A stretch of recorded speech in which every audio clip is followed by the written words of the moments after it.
Welcome to जे के study. और आज हम इस वीडियो में देखने वाले हैं ये एररलेस की तरफ से आने वाला physics PYQ book for JEE mains and advance. Video शुरू करने से पहले अगर आप हमारे चैनल पर नए हैं तो इस चैनल को अभी सब्सक्राइब कीजिए, क्योंकि हम आपके लिए ऐसे book review videos, tips and tricks videos, study related videos लेके आते रहते हैं। तो चलिए शुरू करते हैं।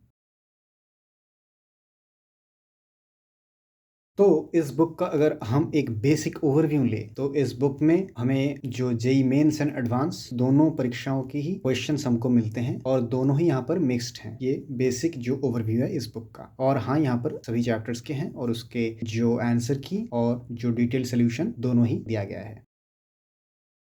अगर हम इस बुक के स्ट्रक्चर एंड ऑर्गेनाइजेशन की बात करें तो यहाँ पर चैप्टर वाइज और टाइप वाइज क्वेश्चंस आपको देखने को मिलते हैं। और जैसा कि मैंने पहले भी आपको कहा कि यहाँ पर मेंस और एडवांस्ड के क्वेश्चंस आपको कंबाइन मिलते हैं। अब चलिए देखते हैं इस बुक को। तो यहाँ पर ये आउटर कवरिंग आपको दिख रहा है।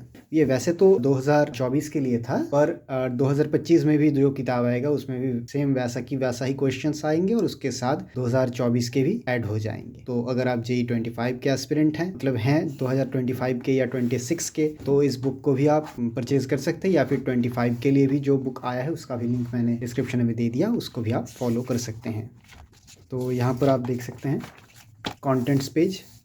ये क्लास 11th के लिए कंटेंट्स पेज है और इसके बाद आपको यहाँ पर क्लास 12th की कंटेंट्स पेज आपको देख सकते हैं। बेसिकली ये क्लास 11th और 12th के चैप्टर्स हैं। तो यहाँ पर आप देख सकते हैं क्लास 11th के लिए फर्स्ट जो chapter physical world units and measurements, then motion in straight line, then motion in a plane, then laws of motion, then work, energy and power, then system of particles and rotational motion, then gravitation, then chapter 8 mechanical properties of solids, then chapter 9 mechanical properties of fluids, then thermal properties of matter, then chapter 11 thermodynamics, then kinetic theory, and after that oscillations, then waves. Class 11 खत्म, class 12 शुरू। chapter 1 electric charges and fields, then chapter 2 electrostatic potential and capacitance, then chapter 3 current electricity, then chapter 4 moving charges and magnetism, then chapter 5 magnetism and matter, then chapter 6 electromagnetic induction, then chapter 7 alternating current, then chapter 8 electromagnetic waves, then chapter 9 ray optics and optical instruments, chapter 10 wave optics, chapter 11 dual nature of radiation and matter, then chapter 12 atoms, then chapter 13 nuclei, chapter 14 semiconductor electronics, materials, devices and simple circuits, chapter 15 communication systems। यहाँ पर आपको hints and solutions के भी आपको जो page number है शायद वो यहाँ पर दिया गया है।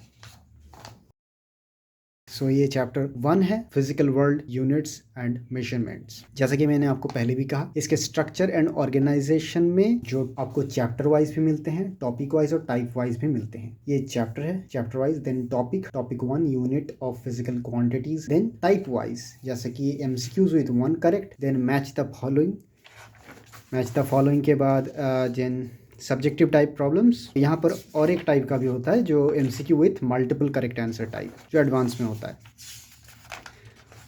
यहाँ पर देखिए टॉपिक 3 एंड ये टॉपिक 1 था, ये यहाँ पर टॉपिक 2 है और बेसिकली यहाँ पर टॉपिक 3 है।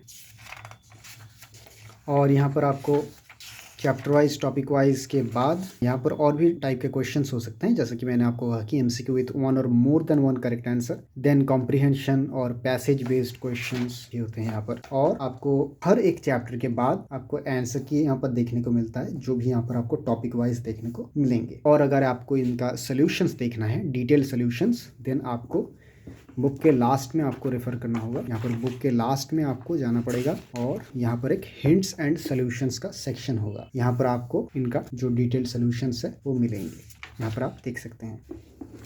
वैसे ही यहाँ पर चैप्टर 2 भी है, सेम स्ट्रक्चर है हर चैप्टर में। देन ये चैप्टर 3 है, देन चैप्टर 4 एंड वैसे ही यहाँ पर आपको हर एक चैप्टर का ऐसे ही मिलेगा। सॉरी, मैंने एक बात गलत कहा था। यहाँ पर जो चैप्टर के जो डिटेल सॉल्यूशंस हैं वहाँ पर एक गलती हो गया था कि मैंने आपको कहा कि किताब के लास्ट में मिलेगा। वो एक्चुअली हर एक जो पार्ट है उसके लास्ट में मिलेंगे। जैसे कि ये क्लास 11th के चैप्टर्स थे, तो क्लास 11th के चैप्टर के आखिर में आपको क्लास 11th के चैप्टर्स के सोल्यूशंस यहाँ पर मिलेंगे। और जैसा कि ये क्लास 11th के सोल्यूशंस ख़त्म हो जाने के बाद यहाँ पर आपको चैप्टर 12 के क्वेश्चंस मिलेंगे स्ट्रक्चर बिल्कुल सेम है, यहाँ पर भी आपको chapter wise, topic wise and type wise questions मिलेंगे। और उसके बाद आपको इनके भी लास्ट में, हर एक चैप्टर के लास्ट में आपको यहाँ पर आंसर्स की भी मिलेंगे, और आंसर की के बाद दूसरा चैप्टर शुरू हो जाएगा। और अगर आपको इनका जो डिटेल सोल्यूशंस देखना है तो आपको लास्ट में आना पड़ेगा, यहाँ पर हिंट्स एंड सोल्यूशंस में। यहाँ पर आपको बेसिक ऐसा ही स्ट्रक्चर मिलेंगे। सो आपको कुछ ऐसा ही स्ट्रक्चर मिल जाते हैं इस बुक में। That's it, the quick deep dive of this book. तो इस बुक का जो प्रोज एंड कॉन्स हैं उनके बारे में आप बात कर लेते हैं। पहले प्रोज, तो देखिए इस बुक का जो प्रोज है वो है कि यहाँ पर आपको मेंस एंड एडवांस दोनों का ही क्वेश्चंस आपको मिल जाते हैं। दूसरी बात, यहाँ पर हर एक चैप्टर के आखिर में आपको आंसर की देखने को मिलता है, और लास्ट में आपको डिटेल सोल्यूशंस भी देखने को मिलते हैं। तो इस बुक के अगर कॉन्स की बात करें तो यहाँ पर एक्चुअली मेंस और एडवांस के आपको मिक्स्ड क्वेश्चंस मिलते हैं। मिक्स्ड क्वेश्चंस का मतलब है, यहाँ पर अगर आप देखें तो यहाँ पर कुछ कोई अलग से सेक्शन नहीं किया गया है कि यहाँ पर मेंस के क्वेश्चंस होंगे, यहाँ पर एडवांस्ड के क्वेश्चंस होंगे। तो कहीं कहीं के बार ऐसा देखने को मिलता है कि कहीं पर जो मेंस और एडवांस्ड दोनों के मिक्स्ड मिल जाते हैं। जैसे कि यहाँ पर आप देख सकते हैं, ये इंटीजर वैल्यूज में यहाँ पर देखिए एडवांस्ड के क्वेश्चंस हैं।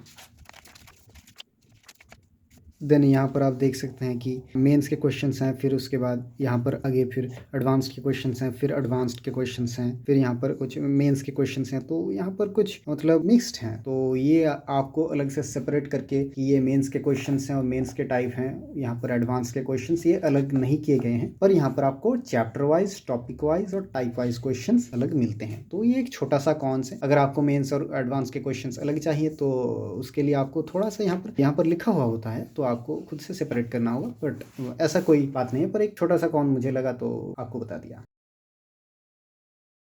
Should you buy this book? Well, if you're in class 11 or either you're class in 11 and 12, आपका हर चैप्टर नहीं हुआ है, एग्जाम बहुत पास में आ गया है, तो आपको लेना चाहिए, क्योंकि PYQ बुक से आपको एग्जाम्स के क्वेश्चंस के टाइप मालूम पड़ते हैं। आप चाहे आप क्वेश्चंस प्रैक्टिस कर रहे हैं, आप क्वेश्चन प्रैक्टिस में माहिर हो रहे हैं, आपको थ्योरी अच्छी तरह से आता है, पर आपको ये नहीं पता कि क्वेश्चंस कैसे आते हैं। अगर आपको किसी एग्जाम्स को देना है तो उसका प्रीवियस ईयर क्वेश्चंस भी आपको देखना पड़ेगा। तो इसीलिए इस बुक को, अगर आपके हर चैप्टर रेडी है तो इसको तो बिल्कुल भी लीजिए। अगर नहीं रेडी है तो अगर आपको प्रैक्टिस की ज़रूरत है, एग्जाम कुछ दिनों बाद है, मतलब 6-8 महीने बाद है, तो अभी लेने की कोई ज़रूरत नहीं। पर अगर टाइम है, अगर आपको चैप्टर्स खत्म हो गए हैं, अगर आपकी प्रैक्टिस भी थोड़ा बहुत है, अगर आपको देखना है कि प्रीवियस ईयर क्वेश्चंस कैसे होते हैं, तो आप ले सकते हैं। और हाँ, अगर आपके एग्जाम्स अभी 3-4 महीने में है तो फिर तो इसको बिल्कुल लेना चाहिए। प्रीवियस ईयर क्वेश्चन से ही आपको लास्ट में तैयारी करने से आपको फायदा बहुत ज्यादा मिलता है। In that case, if you want to buy this book, मैंने इसका एफिलिएट लिंक है, बेस्ट बाय लिंक, उसको मैंने डिस्क्रिप्शन पे दे दिया है। आप वहां से इसको परचेज कर सकते हैं। उसके लिए आपको कोई ज्यादा प्राइस नहीं देना होगा, पर हमको छोटा सा कमीशन मिल जाएगा, so that we can bring more videos like this. If you like this video, then you can hit the like button, and if you are new to our channel, definitely subscribe this channel. और अगर आपको ये video बहुत अच्छा लगा है, आपको इस वीडियो को अगर फ्रेंड के साथ शेयर करना चाहते हैं, ज़रूर शेयर कीजिए। और आप हमको बताएं कि आपका जो चैप्टर है कितना कंप्लीट हो चुका है। और अभी तो JEE 2025 में ज़्यादा दिन नहीं बचे हैं, तो उसके लिए तो आपको जो 2025 वर्जन का बुक है वो भी मैंने डिस्क्रिप्शन पर उसका भी लिंक दे दिया है, आप उसको परचेज कर सकते हैं। एंड आपको अगर कोई टिप्स और ट्रिक्स चाहिए, या आपको कोई हेल्प चाहिए, या फिर आप इस बुक को लिया है या नहीं, ये भी हमको बता सकते हैं। वीडियो देखने के लिए बहुत बहुत शुक्रिया। मिलते हैं अगले वीडियो में।